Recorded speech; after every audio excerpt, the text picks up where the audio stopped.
to the pod and conference realignment. Oh boy. So it's pretty interesting, actually. It's got a lot of gamesmanship. It's like that old game Risk. Remember that board game? It's like we're plotting. Oh yeah.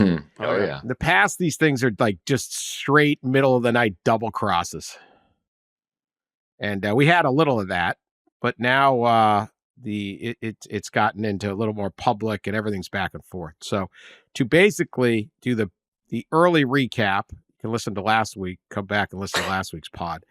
The Pac-2, do you have a drink, Dan, before you do this recap? You're gonna need it. Who's to say I don't always have a drink? Ross, who's to say? Yeah. What is in this cup? I mean, who knows? Who's to know? Does not need to be disclosed. I didn't make a bet saying I drink anything. If UNLV doesn't go to the Pac-12, I will drink a strong black coffee every morning. Maybe with some Jameson in it. Okay, so the Tupac, the Pac-2, they tried to resurrect the Pac-12 by grabbing 4 teams from the Mountain West last week. Boise State, Fresno State, San Diego State, Utah State. No, not Utah State. Colorado State. I'm sorry. Colorado State. Oh my God. Colorado See, I'm already State. confused. You're getting your states confused. State Penn. Yeah. Folsom State. They might be next. They really might be next. That's right. Folsom State as the 9th number. Available. Prison games only. Home games. A member in prison games only. A very intimidating home environment. 100% attendance. Yeah. California. Play Don't at your mess own with risk. the California Penal League, okay? Yeah. All right, whatever. Whatever the heck we got. Those 4, they're leaving the Mountain West. Now, the Mountain West needs to try to find, we're going to get to Ross on us, but Mountain West went looking for members. Or the Pac-12 went looking for members. And at one point, they were trying an East Coast, Deep South party swing, which I kind of respected. Going Tampa with South Florida, Tulane in New Orleans, and Memphis, which is in Memphis, as you might know. It was once called Memphis State. Would they make them go back to being called Memphis State if you want to join this league? Anyway, that got rebuffed. Now everyone's scrambling. The Mountain West is trying to hold on by using the possible the defection money. If you leave the Mountain West, you have to pay this big fee, exit fee. Using that perhaps to dangle and say, hey, Air Force, UNLV, some of you guys stay, we'll pay you extra, but that may not work. Utah State, which I always thought was going to be a member of the Pac-12. I did predict that one right. They have now said they're going. We still don't know why UNLV didn't go immediately. There's a lot of politics. There's all sorts of stuff. The AAC now, the American, is on the offensive, and they're trying to grab people. So maybe they can grab Air Force. Everything's going on. Wyoming's standing around calling everybody, and no one's even answering. That sucks. You up? Everyone's like, new number. Who's this? Don't have you in my contacts. My beloved Wyoming Pokes. Ross, by the time this comes out, who knows what the deal will be. But what is the latest right now? What are you predicting? What are you predicting is going to go? Yeah, let's make some predictions. Predictions and conference realignment, Dan. Come on. So we were discussing yesterday. As all this was unfolding, by the way, I'm in the lobby of a hotel in downtown Washington, D.C., where there is a convention of 80 athletic directors from Football Bowl subdivision, only probably about 15 in the Power Conference. But probably, 70% of the group of 5 athletic directors are here. So that was happening as this was going on. So you can imagine the discussion at the hotel lobby bar and in the lobby. It was pretty wild. And one of the things I was discussing with somebody is how come Vegas has not put odds on conference realignment? Because man, right, that would be something that people would probably throw money at. I would say the odds are in favor, as it's what, 9:15 in the East right now, 9:15 a.m. in the East. Odds are in favor that UNLV will probably go. You know, there's to the Pac-12. To the Pac-12. You got to say from where to where. This is like trying to navigate the Tokyo subway system. Be very specific. Yeah, that's right. Yes. And if that happens, obviously, Air Force is almost certainly not going to stay in the league. In the Mountain West. And so, I'm trying to keep our audience going. We're not all privy to your cocktail parties in the Beltway, Ross. And And so they would go. Yeah, they've been talking to the American. I think we discussed on the show last week. They've been in negotiations with the American for probably over a week. I think most of that deal is done. But I should say a lot of these deals, get done and then don't get finalized. UConn, Big 12 as well. But so then you'd have 5 members left of the Mountain West. I think, right? Gosh, I'm losing count. 5 full members and 6 football playing members. I think that's right. Yeah, you'd have 5 full members in all sports and then 6 football playing, and you need, Dan, 8 full members. So they would need to replenish and restock by at least 3 teams. So that's kind of where we are if that unfolds, that UNLV leaves. If UNLV stays, which is certainly a possibility, then I think the league rebuilds, adds a couple teams. They'd have to add 2 full members to get back to the 8.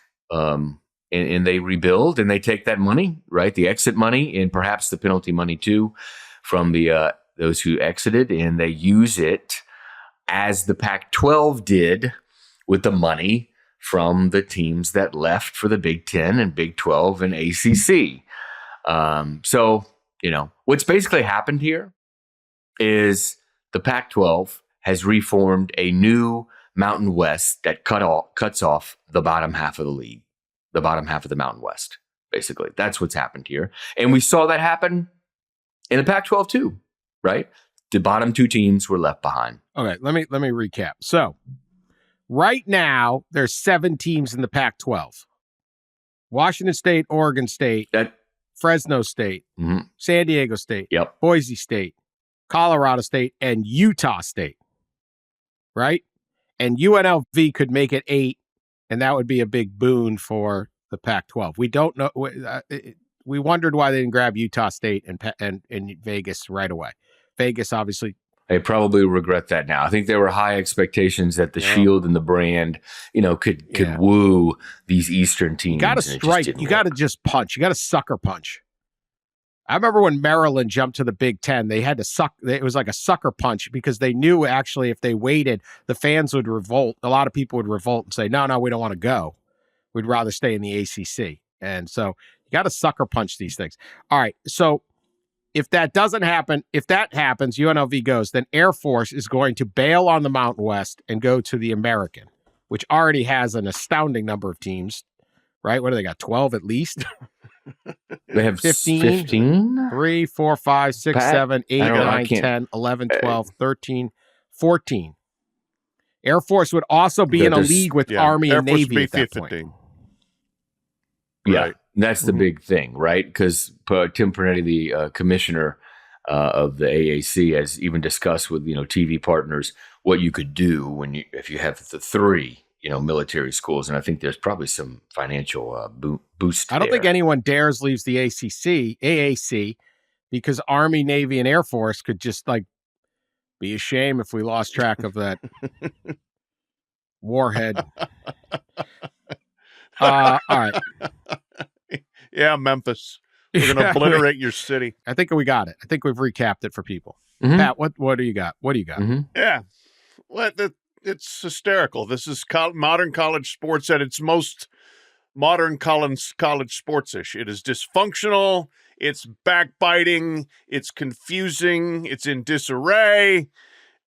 And it's fascinating. All of these things. To me, this is like Oregon State and Washington State are these. This is almost like some sort of weird buddy movie. They're down on their luck, right? They're unemployed. They don't, they're homeless to a degree. and they're like, we need to come up with a stratagem, man. We got to turn our luck around. Hey, let's try to sell everybody on a gumball machine. Like, well, nobody needs a gumball machine. Yeah, but if we really sell it, maybe it'll work. And so they go out there and they try selling the gumball machine, and lo and behold, 4 schools in the Mountain West who are tired of sitting around waiting in the Mountain West in this kind of perpetual limbo for a quarter century. Hey, maybe we need a gumball machine. Hey, yeah, this looks pretty good. We'll try it. All right, hey, now we got some momentum. Let's go see if we can get Memphis and South Florida and Tulane to buy our gumball machine. Hey, we might like this gumball machine. They almost pulled it off. They almost got there. They got to 7 schools. They'll eventually get to 8. But the hilarious thing is they've sold the Mountain West, a semi-enhanced Mountain West, as this destination. It's actually worked. It's gotten them to 7. But the funny thing is, Utah State, of all places, becomes this fulcrum that now leaves both conferences with 7 when you need 8. The Mountain West and the Pac-12 are both 1 short because Utah State is upsetting things. This is the school, by the way, fired their football coach in the middle of the summer amid great acrimony, and 3 other athletic department employees. Their AD resigned in 2022, John Hartwell, their longtime AD, because he was tired of being there and was trying to get other jobs, and he finally just quit. They're on their 4th basketball coach in the last 5 years. That's the pillar of stability that everybody's out there trying to. We got to have Utah State. Okay. Congratulations. You got that pillar of stability, Pac-12. I mean, hold on, Pat. You dangled a 10:30 slot on CBS Sports Network to the Logan media market. Some things are, I mean, yeah. What do you expect? How do you resist? Yeah. That's the gumball machine. That's the gumball machine right there. So that's what we have here. Look, I bear no malice to any of these schools. They're all trying to do the best they can. They're all in danger of being left behind by the power schools that have done enough to damage them, right? That's the state of play for them. And they're trying to figure out whatever the heck they can do that is the best thing. But there is an element of desperation and an element of chicanery involved here that makes this just a classic college sports story.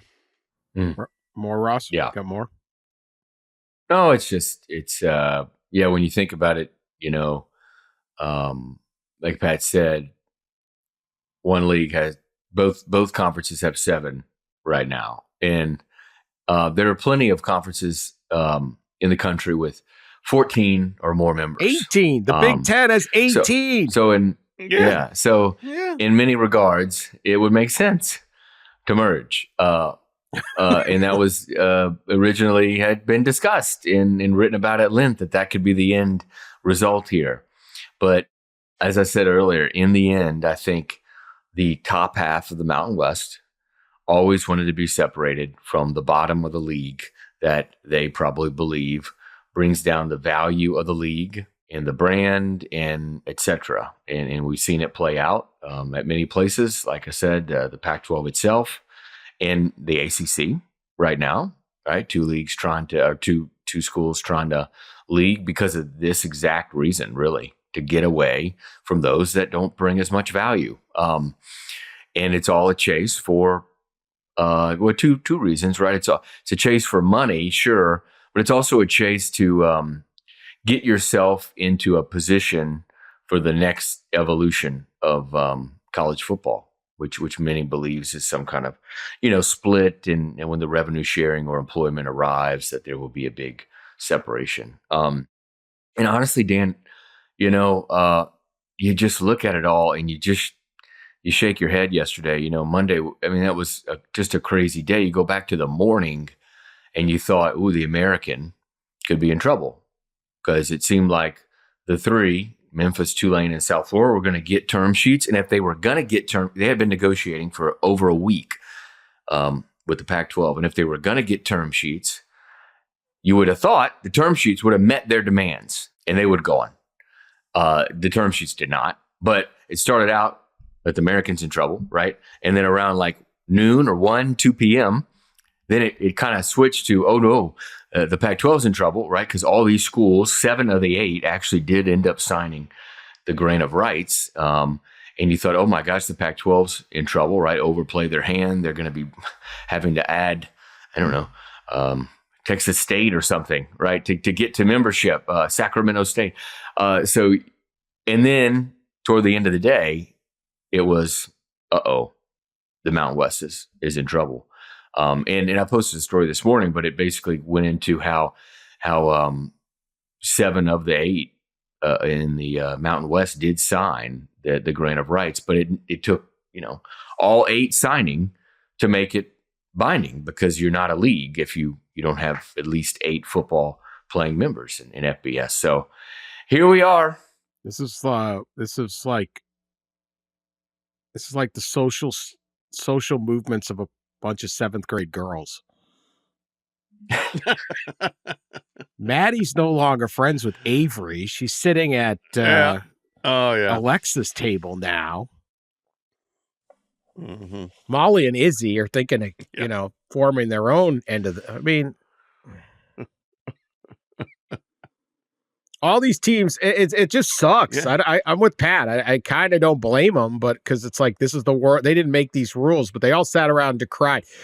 We can't stand that, agreements and long-standing traditions are ruined based on the perception of television value. And then here they are doing the exact same thing.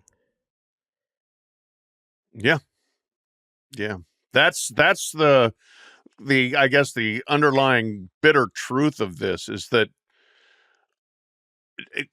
everything that's been done, in my opinion, in realignment has been damaging to the whole of college sports. And everyone knows that and will say that until it's your turn to try to get more of the pie. And then it's like, well, that's business. We got to do what we got to do. And so this is the law of the jungle. There is no higher law. It's all law of the jungle. When you get your chance to eat, you eat, or you get eaten. There were times when the moves were kind of, they were minor and they made sense, right? It's like, hey, Penn State kind of needs a league, or stuff like that. And then you got to the, like I said about the Maryland thing, like this, has that worked out other than money? No. Nebraska, we got to, and I get it. You got to have stability. I get it.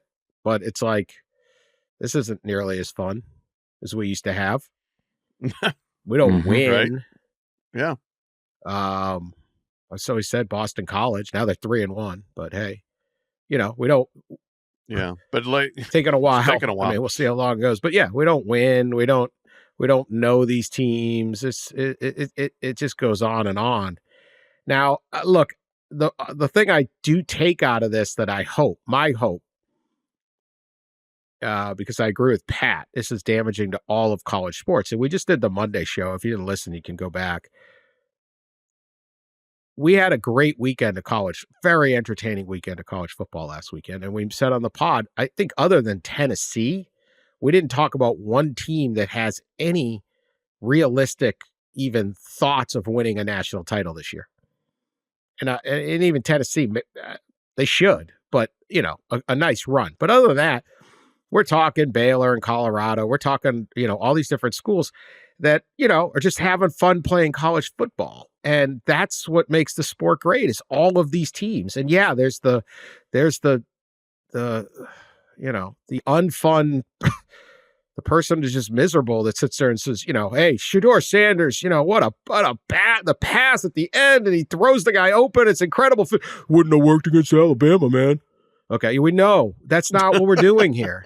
Right. Maybe it would, but it's like, who cares? It worked then. Storm the field, have fun, enjoy this. And instead, it's like, do we just have to be a television network spreadsheet? Like, what is this? The only thing I get out of this, which is good, is that the 3 schools from the AAC didn't leave. And I hope that this doesn't quite work and we end up with a relatively even or something healthy Mountain West, Pac-12, and AAC. I want more leagues. What I'm fearful of is all of them get together and create the best group of 5, and then you're standing around at a place like Wyoming going, we're out. We don't matter. And it's, because somebody that thought adding UConn football would make sense to the Pac-12 or something like that. And it's like, right. Like I love I love that Wyoming football has a team. I love that this is a team. There were big games last year. Yeah. Laradice, they're on CBS on primetime. I know why Wyoming's never going to work for TV. I know everybody in Wyoming knows. That's why they live in Wyoming, because there's no people. There's no cities. There's no media markets. But, even then, a whole bunch of ranchers and oil hands can come together and get a team that's, entertaining. And that's what I want for all of the sport. I don't want to see the sport just be like, you're out because Cheyenne never became Denver. Oh, well, we don't want it to be Denver. And I want Wyoming to exist. So the idea that maybe the Mountain West can hold on as something, it would be my preferred outcome. I have low faith that could occur. That was in my opinion, an excellent soapbox summation of my sentiments on this. Mm-hmm. Yeah, I do. I approve everything you said. For the Wyomings, the New Mexicos with their incredibly passionate basketball fan base that you don't feel like you're just spun off. For East Carolina, which has played a lot of good football for 30 years, 40 years, that now all of a sudden you haven't been, reduced to something with it that people say doesn't matter. For a lot of these places, what exactly do we get out of kneecapping more leagues? That's the part that just is dismaying to me. I would much rather see 4 or 5, all 5, group of 5 leagues be competitive with each other and all have a chance to put a team forward as a champion that you're measuring up. You're looking to see, is the Mountain West champion better than the Sun Belt champion? What does the MAC have this year? And we're talking about who's going to get that 12th playoff spot as opposed to, well, there's only just one. There's the Pac-12 that's kind of stole everybody else, and none of these other group of 5 leagues matter. And everybody as you said, Dan, in those smaller market college towns that still love their college team has been reduced to you're immaterial. I don't want to end up in that spot. Yeah, it's I think Kirk Schulz earlier this year, who's the president of Washington State and probably one of the leaders in the new Pac-12 rebuild, said a quote to me that caught my attention in the spring, I think. And it was the curing of conferences is not over, basically. And I'm sure he knew in the back of his mind that he and the new Pac-12 were going to cure the Mountain West, and that's what we're seeing. That's what we're seeing play out, Dan. And this has I think this has reverberations not just in the Mountain West future and membership, with the Pac-12, also nationally to Conference USA, specifically into the American as well, because this could be the thing that may just spark further conversation from the group of 5 leaders, who, by the way, meet this week with all commissioners in Chicago. Timely, that is. Well, that's going to be a robust conversation. This could spark more conversation. For one time, like Petiti and Sank, you're like, hey, man, wasn't us. Yeah, well, I'm sure they're probably thinking, let's let these G5 commissioners get in a room. We're going to back and watch this knife and close the door and lock it. You guys have fun in there. Yeah. Like a cage match. What does Michael Scott say? Good old-fashioned cage match. Of course it works. Or, nobody would ever leave the cage if it didn't. I think, anyway, back to what I was saying, the group of 5, the G5 conversation that we discussed on the pod a bit about, like G5 playoff, G5 thinking differently about itself. This feels like the point where I think the leaders probably are going to get together and say, all right, we got to do something. This is absurd what's happening. And whether that means some kind of merger or just more working together to create something different with all this, I think those conversations will probably be had in Let me add my Chicago. 2 cents. and I've said this to a couple people this week because phones have been buzzing. They don't have to do anything. There's this perception that like we're not in it. You were never in it. You were never in it. Never been in it. Fans don't expect you to be in it. Nobody cares if you're in it. Boise State got to like number 3 once. Colin Kaepernick beat them that game. Maybe Boise State would have gotten in the BCS. That's it. The other teams have been gobbled up. Utah, TC. You're never in it in the Sun Belt. You're never in it in Conference USA. You're never really in it. But Washington State and Oregon State didn't really ever have a chance. Nothing's really changed. You actually have a chance now. It's better than it was. Like I waving the white flag now, and this idea, this is what I go with the NIL. We're not going to be able to pay our players the same amount as the Big Ten and the MAC, and we're not going to be able to compete. When the hell did you ever beat the Big Ten for a recruit? Never. It's not that bad. Just stop killing each other. Just chill. This is what they want on that Folsom prison yard. It is. That's it. Patini and Sankey are up there in the guard tower, just rubbing their. Look at this. Yeah. Look at them shanking each other. This is what they want. You were never in it. Don't worry about not being in it. Yeah. The problem, and it all trickles down, but when the power conferences started to expand, and as you said, Utah and TCU got their shot and did something with it, that started, I think, to get people thinking, oh, well, we could do that too. And then, like, if you're, I always think of Memphis in this situation because really good college town, largely good college program, a lot of pride there in the city and in the Memphis Tigers. And they watched peer Louisville get in the ACC. I'm like, man, we need to do that. And then you watch Cincinnati, longtime peer, and Houston, more recent peer, and UCF, more recent peer, get in the Big 12. You're like, oh my gosh, how could we not get anywhere? And so I think it's just this urge of, we got to do something. We've got to do something. No, you don't. You're actually okay in the American Athletic Conference. I mean, yes, ideally, you would like to be in the ACC or the Big 12, but you didn't make it. But going to this Mountain West Pac-12 light doesn't solve anything. Stay where you are. You can win the AAC, and that might well be good enough to get you into the college football playoff, which should be, the big goal. And I swear to God, the big thing, I think, ultimately for all of these teams that are trying to get that group of 5 spot in the playoff is, how did you do in your non-conference? Your conference schedule isn't going to matter that much, but did you schedule 2 Power 5 teams and beat them? Did you beat Florida State and Tallahassee? That's going to matter a lot more than probably what you do in your conference. I mean, you got to win your conference, but that's going to be where the rubber's going to hit the road, and that doesn't matter what conference you're in. Pac-12 shot a man in Reno just to watch him die. We'll be back, talk Alabama, Georgia right after this. All right, enough of this realignment. Let's talk about realigning the SEC coaches. Alabama, number 4, hosts number 2, Georgia, Saturday night, Tuscaloosa, Alabama.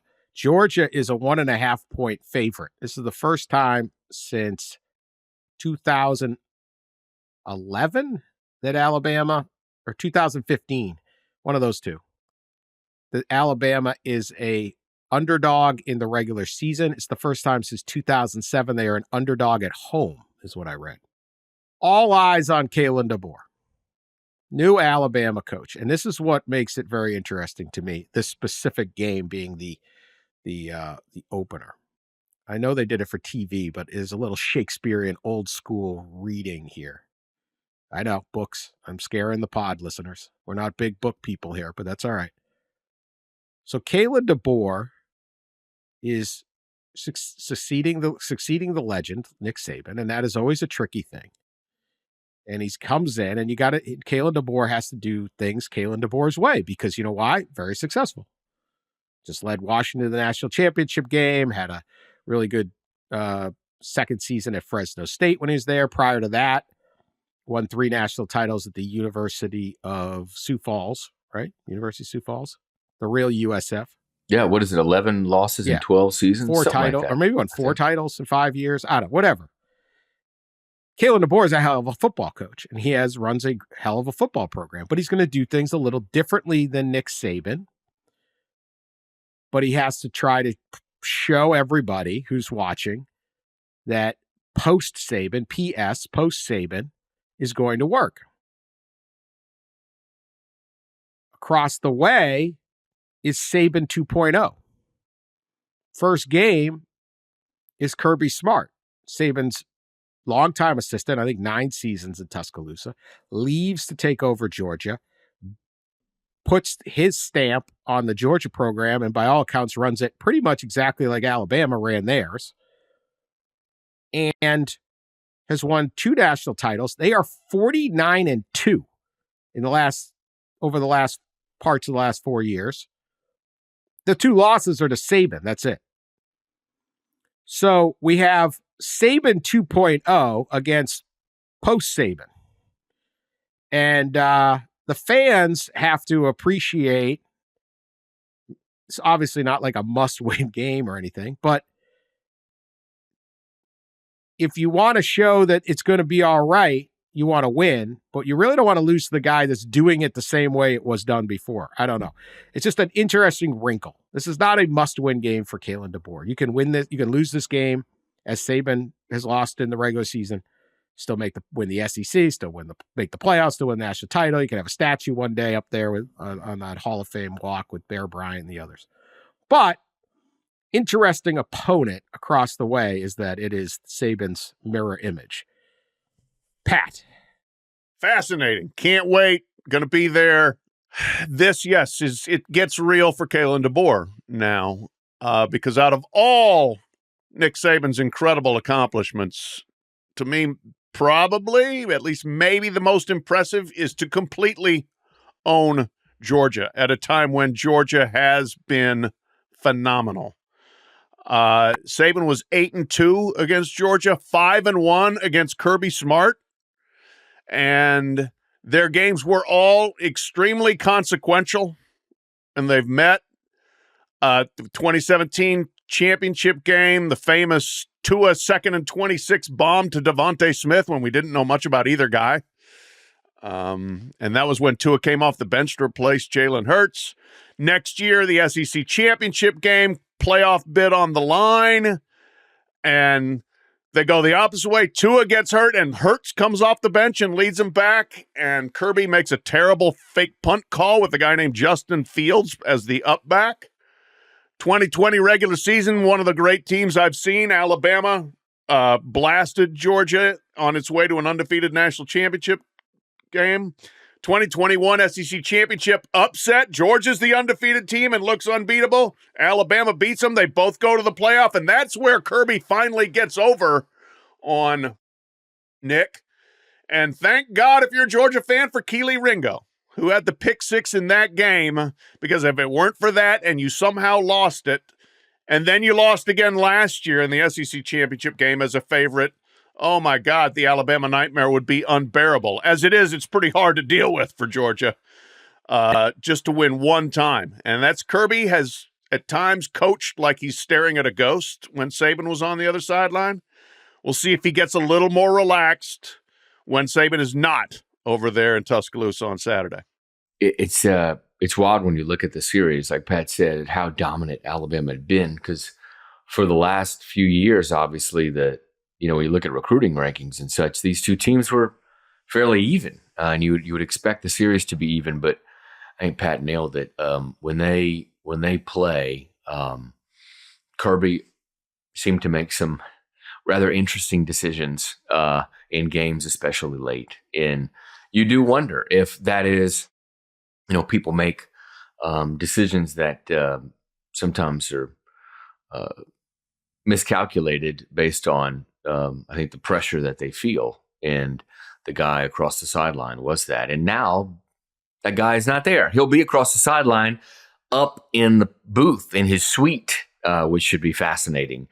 I remember talking to somebody when Alabama upset Georgia in the SEC championship game this last year. And this was after Nick Saban had retired, announced his retirement. And the person actually seriously thought that Nick Saban would have not retired had he lost to Kirby. Now take it for what it's worth. But this person really thought that if he had lost to Kirby in that SEC championship game, that he would have come back. So there is something, and I think it's pretty public, between those two people. And they kind of fell out, right, when Kirby went to Georgia. And most people, I think, maybe not nationally, but within the SEC, know that there was some beef there, usually rooted in the recruiting trail and staff decisions that Kirby made and all that stuff. And so now he's not there. And so you wonder if that will help the Bulldogs in some way. When you look at the teams, it's just like normal, I feel like, right? They're both incredibly talented. When you do like the star rankings and such, it's pretty tight. It's pretty close. I'll be there too. It should be exciting. I think a certain former president will be there. So that'll be a fun traffic disaster and circus to get through, as Pat shakes his head. Yes. Yeah. The security, just got worse.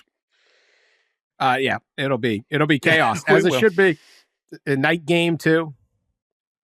All day under Denny chimes. It's everything that you expect this game to be and this visit to be. How, Pat, do you see this game playing out? I listened to Kalen DeBoer's presser, and he's just talking about playing Georgia, and I think it's sort of that moment when people get to the SEC. It's just like the depth of talent. Like in most schools, if you have a talented guy, he's a great receiver, he's also your punt returner, they just bring out a new guy. He's the punt returner, and your receiver's resting, or whatever. Like the depth is incredible. How do you see this? How do you see this playing out? You can make your pick Thursday, but a couple. But some key factors. Georgia's one of 3 teams in the country that has not committed a turnover this year. And that's, I think, will be the biggest factor. The teams are close enough in talent that I don't think you can give the other team easy points. And Georgia has not done that. They have got to, they've taken care of the ball. If they continue to take care of the ball, I think they're in great shape here. But the one thing, Georgia has not run the ball very well. They have not been a traditional, overwhelming at the point of attack sort of Georgia team like Kirby has had, and which he modeled very much from Saban. They need to run better. They need to tackle better than they did against Kentucky too. They got pushed around a little bit by Kentucky, which was pretty surprising. If you're Alabama, you need Milroe to play extremely well, which he has. I think he's going to have to use his legs and hit throws. And then you got to stop Carson Beck. I think it's a great quarterback matchup. 2 guys that are really good, playing at or near the height of their games. And whichever quarterback has the better day may well get out of there with a win. Yeah, it's going to be physical. I mean, even with a new coach, the talent is all there for Alabama. So very, very interesting game. Going to be a fantastic scene. I imagine it'll be a 10 million plus rating thing. And I don't know how you can't be excited about this one. All right, Ross had to go. He had to go hang out with like the associate AD at Tarleton State to see what they're. It's actually a good guy, so it's all right. I don't know where he went. The other interesting game to me this weekend, obviously ranked, is Louisville and Notre Dame. Louisville beat the Irish last year. The disastrous loss to Northern Illinois has left Notre Dame walking a tightrope here. I don't think they can afford another loss, maybe, but I wouldn't recommend it. So this is the one that could knock the Irish out. It also would be, I don't think Marcus Freeman wants to finish this month of September with 2 losses and have so many people at Notre Dame kind of give up on the season or write the season off as like, what are we doing? He's had a lot of really good opportunities to win big games. Some he has, some he hasn't. But is this like, how defining and how consequential of a football game is this for Marcus Freeman? Winning will not end the doubts or questions about him. He has to keep going. And I think he's done a lot of good work, but a loss to me would be really tough. How consequential is this, do you think, for Marcus Freeman and the Irish? Yeah, you hesitate to call it must win, but it's pretty darn big. As you said, they really damaged themselves from a playoff perspective with the loss to Northern Illinois, a second loss at home here, and not enough, most likely, quality wins on the back half of the schedule. I mean, after Louisville, you got Stanford, Georgia Tech, Navy, Florida State, Virginia, Army are the next, 6 games there. You winning those games are great, but that doesn't put much on your resume. And then you go at USC November 30th. So if you lose to Louisville and you're 9-2 going to USC, that's an absolute must win, I would think, to get in the playoff. And even that may not be good enough. We'll see how it all shakes out. So given, yes, the amount of doubts and criticism I think that Freeman has engendered with these just, occasional ghastly losses, can't afford this one. Can't go 0-2 against Jeff Brom. Last year in Louisville, I was at the game. The Cardinals pushed him around, dominated him at the line of scrimmage. Freeman made some questionable decisions about when to go for it, not go for it, that didn't go well. And I think a lot of people came out of there saying, well, Jeff Brom's a better coach than Marcus Freeman. And if they were saying that last year, if you lose to him again and you do it at home, they're really going to be saying it. So important, I think, for Marcus Freeman's credibility to win this one. Agree. This is going to be a really big game for Notre Dame. All right, a couple things I wanted to get to that we mentioned on the last pod. Mack Brown says that he did go into the locker room after the game, after the debacle against James Madison, and he asked the players kind of as a motivational tactic whether he should stay as coach. He did not mean that he was about to retire or anything like that. He regrets doing that. So I was walking off the field. I thought, I'm responsible for all of this. It's on me. So should I ask the players about leadership if they feel good about me moving forward? That's something I shouldn't do. I shouldn't put that pressure on these young people at that point. I'm supposed to be a leader, and probably the worst things I've said in my life are after losses. You all have heard most of them, and that's just what I do. So he's still there. Disappointed in me. I should have waited, but the kids were overwhelmingly, come back, coach. Come on, coach. Let's go. Let's move forward. And we're doing that and excited about the future and love my job. Think Mack Brown coaches next year at Carolina? No, I don't. Now, who knows? There's many weeks for things to feel different, change. But he's 73 years old. That's probably the worst loss of his tenure, at least in terms of flat out embarrassment. There's speculation every year that he's going to retire, but it seemed a little thicker in August this year that this might be his last season. You come off of Drake May and you don't really have an answer there at quarterback. The guy you brought in broke his leg. They've started 3 different guys. And despite all that, the defense is much worse than the offense. So, it could well be time for Mack and Sally to go, enjoy the sunset and do their thing. I liked his answer. I mean, he took it on himself for overreacting.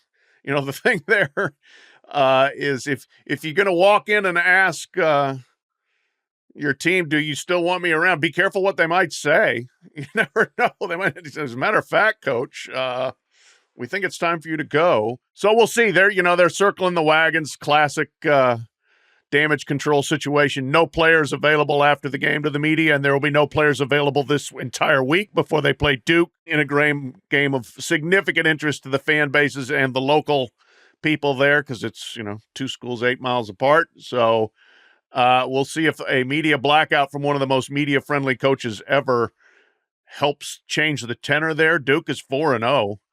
So there will be a lot of interest in whether North Carolina can pull out of a just disastrous loss. All right, a little more on Auburn coach Hugh Freeze.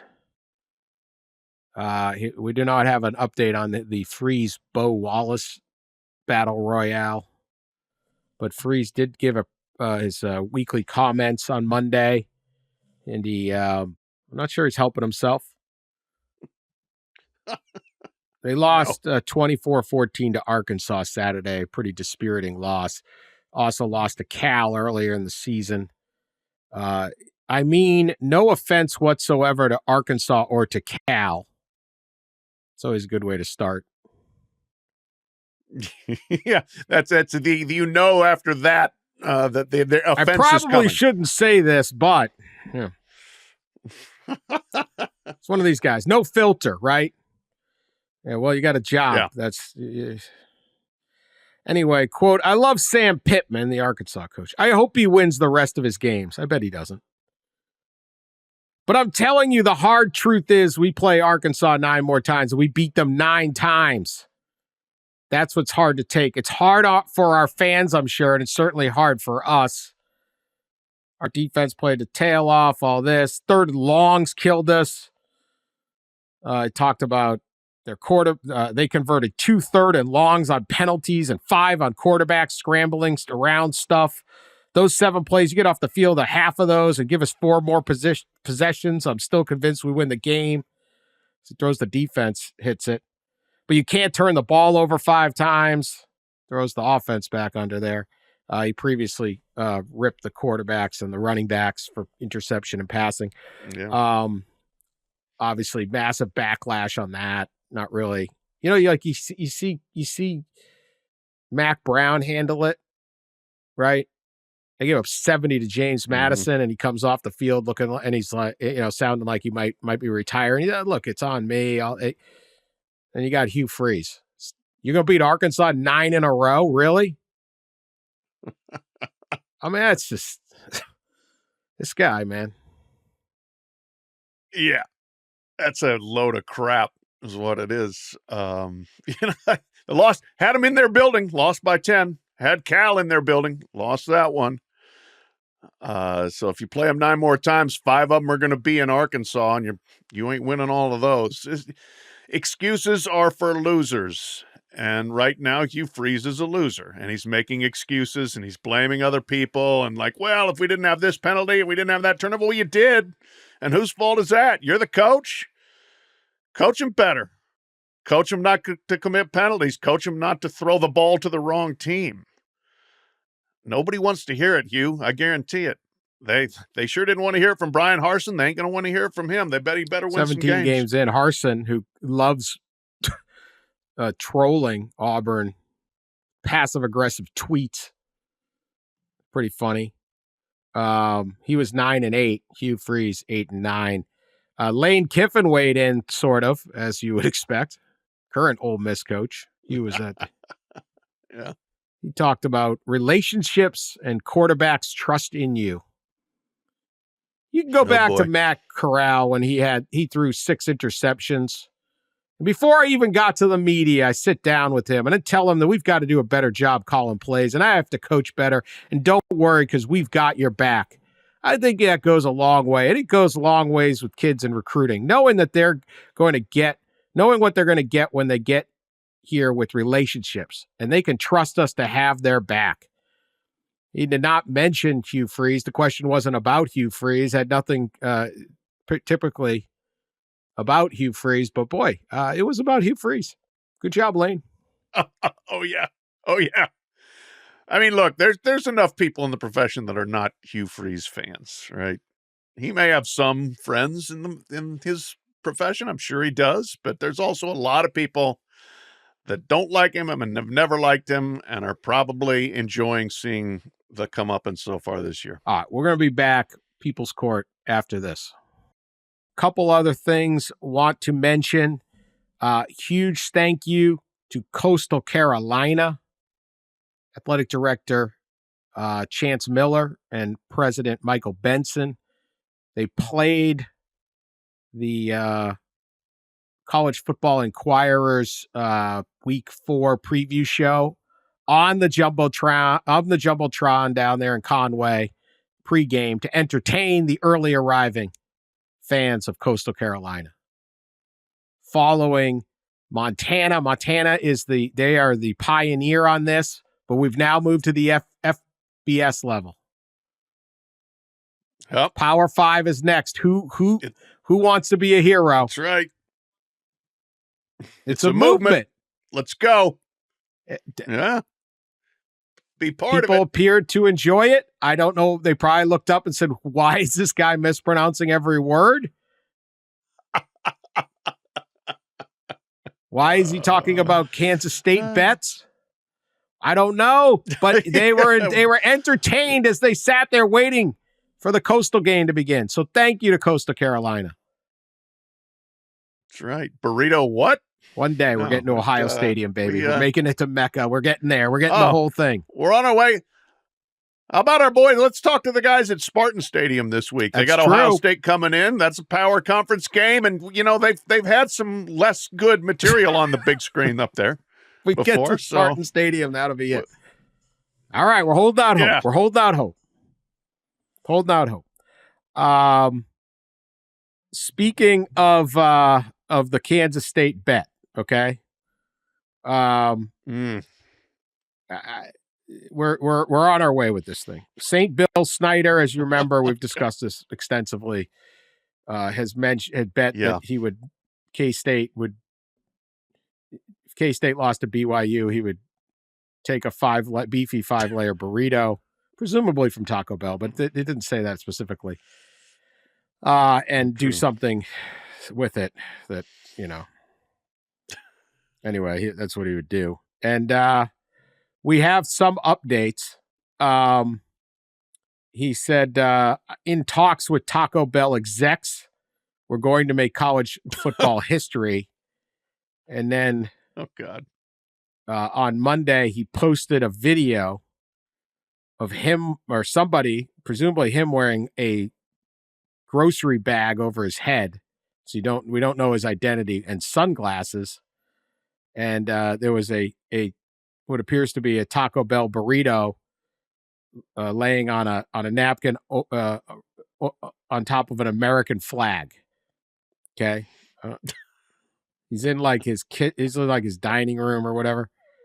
And it says Saturday, 9/28, I pay the bet. 9:30 p.m. 9:30 p.m. It's very specific. Why are we doing this? Like, why is he scheduling it? How about you just time zone, bro? Time zone. What are we doing? Don't make me have to watch it all the 9:30. Where are you? Who are you? Yeah. Why would I want to watch this? Yeah, no, we don't want to watch. I mean, that's the thing. How do we get proof of it? I don't want proof. Just say you did it. It's all right. Take it all back. It's enough. Yeah. Look, you underestimated BYU is a hell of a defense, man. BYU is a hell of a team. We all underestimated BYU. We did. BYU might win this thing. The only loss for K-State, the only loss for SMU so far. BYU is legit. We underestimated them. We all did it. Some of us didn't make tragic decisions like guaranteeing something with a beefy 5-layer burrito. Now, I mean, this guy's life changed a lot in a week. He's now in his kitchen. I mean, this has 1 million views, this picture of him, this video of him with the American flag. Appreciate the Patriots. He's got like fall, like leaves in the background, like decoration for fall, October, still September. Come on, man. Pumpkin. So if he's got fall decorations in the background, I'm going to assume he's married. Or at least for now, until his wife finds out about this. Yeah. Well, yeah. Right. I mean, like, she's got to be mortified. Or maybe not. I mean, again, I'm not going to kink shame anybody here. All right. You've got our listenership a little bit shook. I understand. I'm a very open-minded person. That's all. I don't listen. St. Bill Snyder listens to the show. I love us. I love you all. I love you all. There you Love go. you all. I'm here to support everybody. All right. People's Court. I guess I don't really know what else we would how we would rule on this, but we had this happen before, and it's back. This is a zoo in China. A zoo in China in I don't know where. Somewhere in China. Does it really matter? Somebody, yeah, in one of in southern China, the province in southern China. A zoo in China has admitted that it had star attractions. The most popular animals that everyone went at the zoo were 2 pandas. Turned out they were just dogs painted to look like pandas. They were fat dogs. Yes. Oh, come on. You gotta be kidding me. And people didn't figure it out? No. A zoo in China has admitted that star attraction 2 so-called pandas are just painted dogs. This is from CNN even. The fluffy chow chow dogs painted to resemble the country's beloved national animal were seen in a video shot by a visitor at the zoo in southern whatever.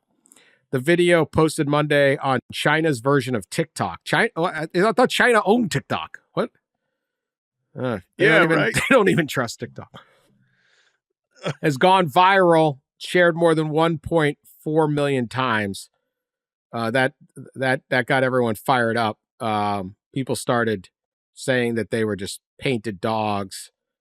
So the sign, the zoo put up a sign trying to claim this is all right, like they always meant this.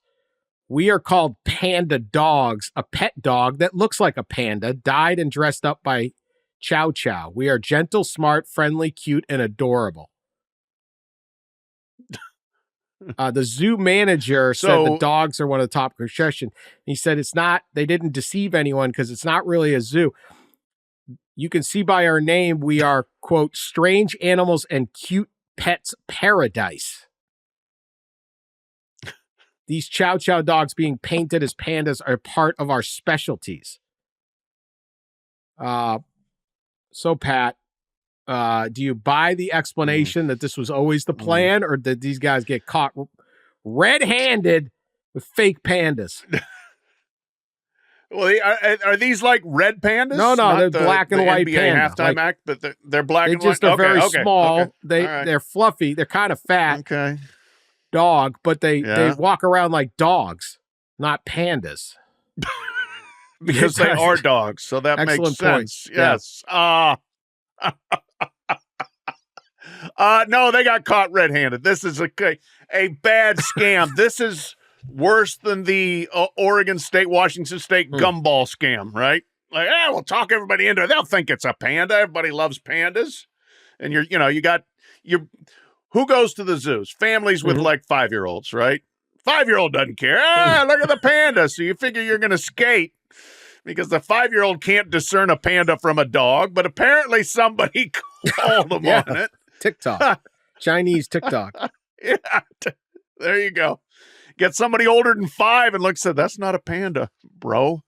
So no, that they are caught red-handed. I don't want to hear the excuse. I don't know whether you take away their Chow Chow panda dog, but the buyer beware. If you're paying to go see their fluffy pet paradise, you're getting ripped off. I gotta say, watching this video, it's clearly not a panda, but as a dog, it looks a lot like a panda. Really? Okay. Like they did a pretty good job with it. It's not a panda. It's clearly not a panda. They're feeding the dog treats. I don't think I don't know how a panda eats. It's just not big enough, but they did do a good job with whoever paints this dog up. These 2 dogs did a nice job. But no, this zoo, you can't. Strange animals and cute pets paradise. The poor people. I mean, you take your kid to the zoo, you spend your hard-earned money going to the zoo. The zoo sucks. You got to walk around. It's like, what is this? Kids, they get like Dippin' Dots all over themselves, and it's just nobody wants to go to the zoo. Oh, look at the penguin. The penguin thing. Yeah. Hey, all right, let's go look. And you get cheated. I mean, the good thing is the dogs are probably happy. The pandas would not be. So 2 less pandas are caged up. No, that's true. That's true. Yeah. Very true. Pandas don't want to be there. Can't believe anything these days. Don't make them be there. I mean, this world's gone mad. Nobody knows where the hell Utah State's playing football anymore.